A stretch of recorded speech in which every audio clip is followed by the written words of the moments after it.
How to create a thumbnail in Clipchamp. Let's make a YouTube thumbnail in Clipchamp.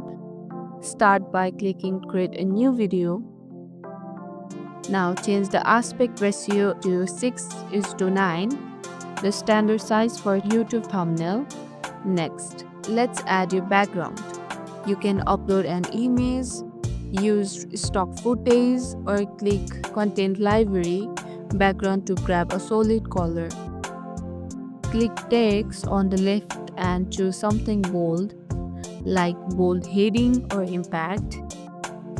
Type in your catchy title, something like Top 5 Editing Tricks, and make it big and eye-catching.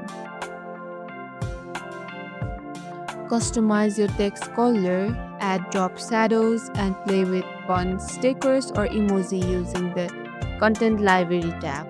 Make sure everything is easy to read even on a small screen. Now click Export, choose 1080p and go. The thumbnail is ready. And here's the pro tip. Thumbnails are just images, so after downloading, rename it and upload it on your video's cover.